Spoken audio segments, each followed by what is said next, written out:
If you were a young boy in the 80s, you loved anything that was gross, sick, or disgusting. If it upset your mom, or even better, your sister, you wanted to buy it.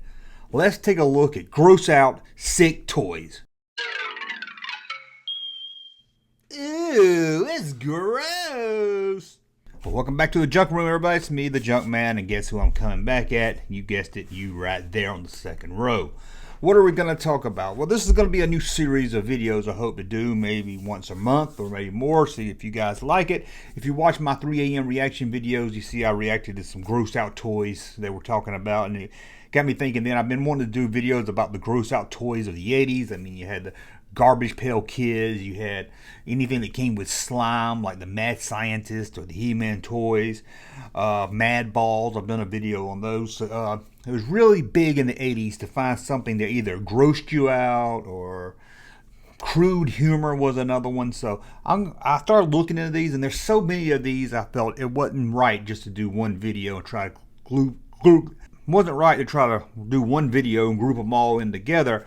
It was more fun if we looked at each one. So maybe about once a month we'll take a look at, again, gruesome toys that really would freak out parents. Either they're really disgusting, or maybe they had a really bad smell, or they were just bad themes, you know, something you shouldn't be making fun of. Now, I'm not going to say these were just for boys, but come on, growing up in the 80s, it was mostly aimed at the boys that really wanted to gross out their sister or their parents. And for this first episode, we're going to go way back to 1987. A toy that was so disturbing, it got banned in Australia. Sorry, usual Mike, I guess you didn't collect these down under. But at least you got to see Crocodile Dundee before any of us. These were from a toy company called Playtime, and they really wasn't much to them. It was just a figure on a skateboard, it would roll, and that was about it. You're thinking, how disturbing can that be? How did this upset parents? And boy, did it upset parents. It even upset a whole room full of Karens. Check this out. This is not an unsafe toy itself, but in fact, the concept of it is so ludicrous. First of all, it has no play value. And what play value means is there's nothing the toy does. These are called Skateboard Smack-Ups. And they're a collection made by Playtime.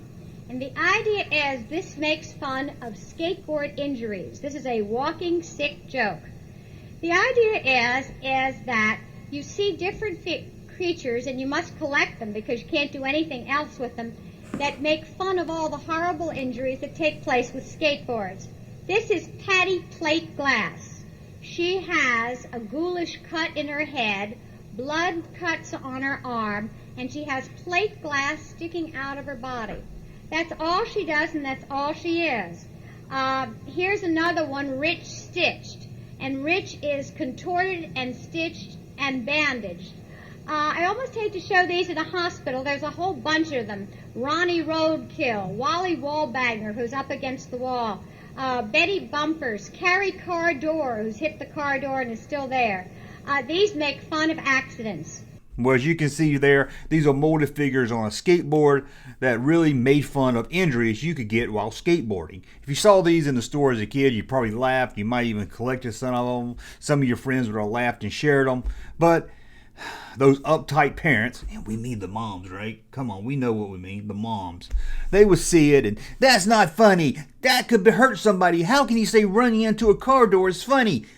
Take it away from you and throw it in the trash. Will Smith was right. Parents just don't understand. Let's take a look at each one. First up, we have Amy Asphalt. Looks like Amy wanted to do some skateboarding that day, but she didn't know they were working on the road, and she ran across the asphalt pit, and she got the hot, burning asphalt all over her. Even stuck in her hair. Oh, Amy Asphalt. And here we have Betty Bumper. That's right, Betty was out trying to skateboard when she ran into a car bumper. She even has the car license plate stuck on her leg, and the bumper wrapped around her face and her chest. But look at her, she's still on that skateboard. That's what I call a skater chick. Then you have one that's maybe my personal favorite. How can you not love this? Carrie Car Door. It's a little girl named Carrie. She's skating on her skateboard. I guess when some fool opened the car door and she smacked right into it. Look at her cute little face eating that door. And then we have Lois Lowbranch, who I guess didn't like to skateboard in the street, so she took her skateboard near trees. And wouldn't you know it, a branch grabbed her around the neck. It looks like she's holding a cookie with a butterfly on it. Hey skater girl, don't skate around glass or you might become Patty Plate Glass. That's right, Patty didn't see that plate glass window. And look at all that glass she's got impaled in her body. On the knees, on the legs, on the hips, on the arms, on the shoulder. And look how cut up her chest is. Your mom might not have found this funny, but I'm sure you did. Here's Rich Stitched. I'm really not sure what they're going for here. It's kind of like a mummy and his head's in the wrong place and it just looks all messed up. I guess this is some kid that got hurt on a skateboard, went to the doctor, got bandaged up, and said, screw it parents, I'm still gonna skate on my skateboard because I'm cleaning the cube. But why is his attached to his butt? I'm not really sure. Well, here's a guy with a very impressive beaver. Ronnie Roadkill. I guess he was skating down the road, and after a car ran over a raccoon, it flew up and stuck on his head. This one's kind of silly, but I'm sure if you had a little sister, she would have said, ooh, that's gross. And you have Sammy Stop Sign. This is Sammy who didn't see the stop sign. He smashed right into it and the pole wrapped around his neck, but he kept on skating. Because as Sammy would tell you, it's either skate or die. Although I never could really stand on a skateboard, I mean I would sit on it and go down a hill, I like this one because I can think of a lot of times I ran into a stop sign on my bicycle. And here's a good one, Tammy Tailpipe. I guess she was falling a little close to that vehicle when it slammed on brakes and the tailpipe went in her mouth and came out the back of her head. Now I'm not sure why she's so fat. I guess it's the exhaust from the tailpipe. I guess that's what they're going for. And it also seemed to rip her pants. Oh no, you can get hurt all you want, but don't rip your pants. Your mom's gonna kill you. And probably my other favorite has to be Timmy Tire Track. Again, falling too close to a car, the tire popped off and ran over little Timmy. Split him right down the middle. That's gruesome. I love it.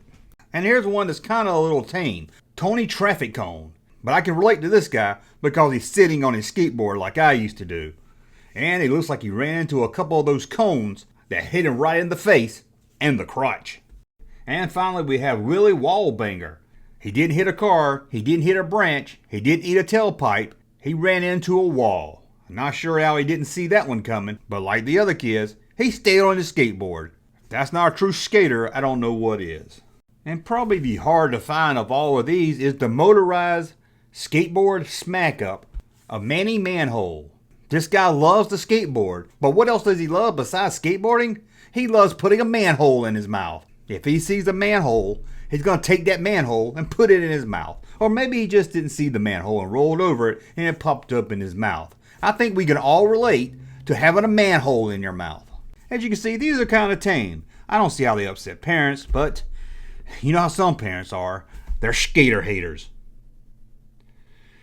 They probably were upset that kids were going to try to recreate this. Oh, there's Timmy out there on his skateboard. Hope he doesn't open the car door and smash into it on purpose. Oh, there's Amy. I hope she doesn't ride her skateboard into the puddle of asphalt.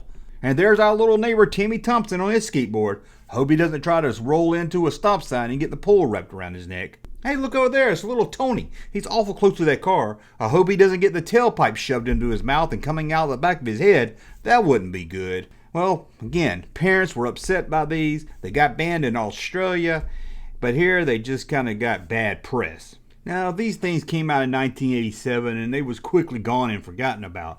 They probably would have sold a lot less if parents and other people didn't get all upset by them and make them a little bit more popular. And now they can usually be found loose for about $20, even cheaper if you're not in a hurry to buy them on the secondary market. Except for the motorized Manny Manhole, that one's really hard to come by and goes for a lot when it does show up, but it's very rare that you'll even see one for sale, especially in the box.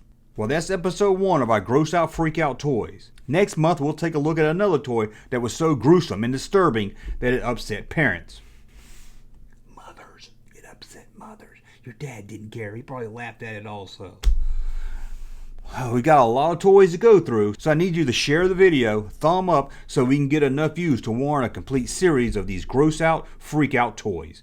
Well, as always, thumb up so you like my content, subscribe to the channel, and we'll talk again soon. Hey, Junkman channel popping though. Thank you, sir, for that unsolicited testimony.